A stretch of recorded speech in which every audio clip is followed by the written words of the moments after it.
Good morning. This is the video for December. I took yesterday off, so I am uploading this a day late. And I got a question about fighting while legged. This is a very SCA specific question. So for those who are not familiar, in SCA armored combat, they follow a system where if you get struck in a limb, you can't use that limb anymore. So if you get hit in the arm, you have to stop using it. If you get hit in the leg, the most common reaction is to drop to your knees. You can technically post on the one leg, but almost nobody does that. Most everybody drops down to a kneeling position. And kingdoms across the world have slightly different takes on this, but most kingdoms allow movement, and then they have rules about how far in an opponent can encroach. They call that the plane, and again, that's handled different ways, so I'm just going to talk about some generalities.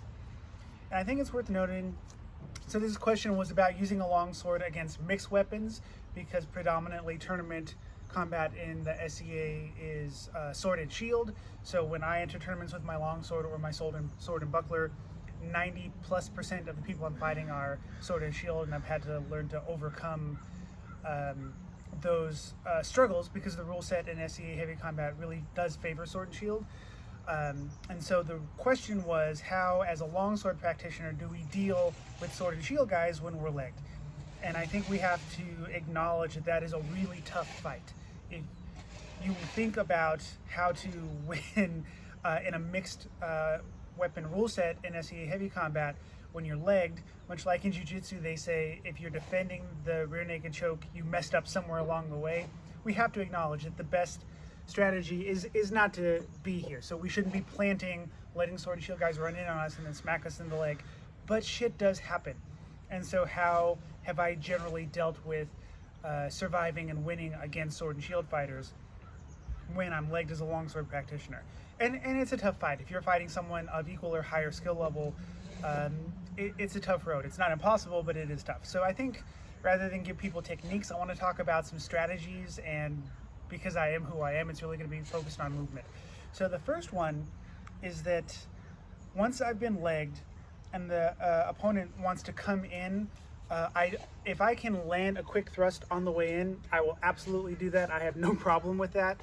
And I always try to make them come through a zone of death before they ever get to me. So if I can land a thrust or my own leg shot as they're coming in, I do that. I don't wait for them to get to me. Connected with that is the idea of changing the range with movement, even though we're legged.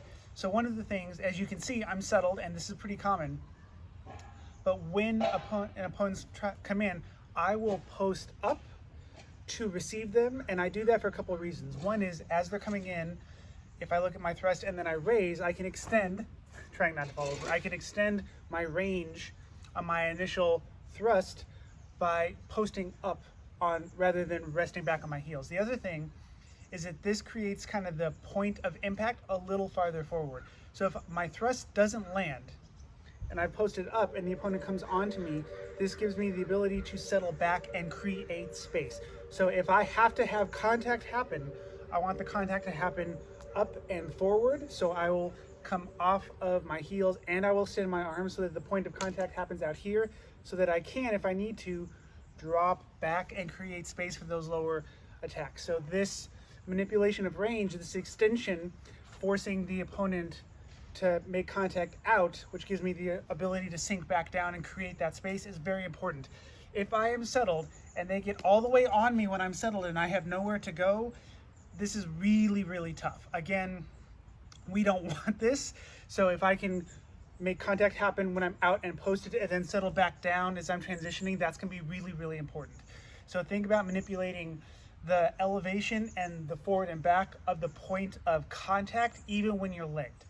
And so often, like if I land that thrust, even as they're coming in, rather than just do this, which is maybe problematic, I will even use this drop to throw that leg shot and then post back up if I can. So really think about how your body posture is going to affect the point of impact and where you can create some space. So that's gonna be really important. The other thing is, don't forget, unless you're in a kingdom that doesn't allow this, and I think there might be one or two, move. But it's not just trying to scuttle backwards on your knees, which is not very efficient and very slow. You can still step out and create angles as people are coming in. I will often like to post with a leg up. I'm allowed to do that in my kingdom, and that allows for some pretty good angles. So if the person's coming in, certainly I can receive them central, but even legged, we should be looking to create some angles one way or the other when we're doing these things. So think about how do you, and you might need to practice this, how do I need to move when I'm legged to create angles? Because what I like to say a lot of the time when you're a longsword fighter is that angles are your shield. If you just end up toe to toe or face to face with somebody that has a big passive defense, it's really hard. So think about manipulating the point of kind of intersection, the point of impact with your elevation. This also changes the level. So if somebody with the shield is pushing high, rather than just go low, I will drop and go low. This creates that space as well. If we're on contact and I can settle back, this gives me more room to move. So that up and down, forward and back, and then those side to side, it's going to be really important. So you might need to practice how you're going to make these angles happen. So I think rather than specific techniques, I think changing your thought process, changing about what it means to be legged, how you need to fight people to be legged is really, really important. You can even extend that. Again, if your kingdom allows you to pose forward on a leg, throw that nice long casting shot when you're legged and just be prepared to come back. So my understanding of the rules is that you cannot post up on the leg that was struck. So if I lost my right leg, I shouldn't be posting up on the right leg, but I should be able to do that on the left. If your group does things a little differently, of course pay attention to those rules, but definitely you should be able to do this posting up and down and this turning. In the West Kingdom, if you get struck in the hip, that is no longer allowed. So if you get hipped, then you have to stay settled. That's the West Kingdom understanding of that rule set. Again, in other groups, it might do that a little bit differently. The nice thing for us, if we get struck by another great weapon, if you get hit in the hip, you're just dead anyway. So that makes it a little bit easier. But this is specifically talking about being legged in mixed weapon combat. So I would kind of give those things a try. Change your mindset. Think about how you can move even when you're legged.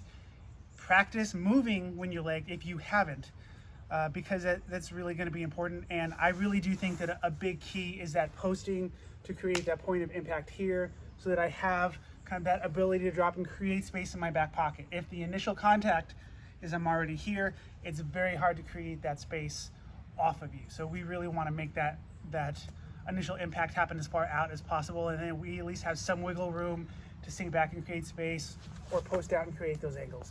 So play with those things, let me know what you think, and I hope everybody's Christmas was awesome.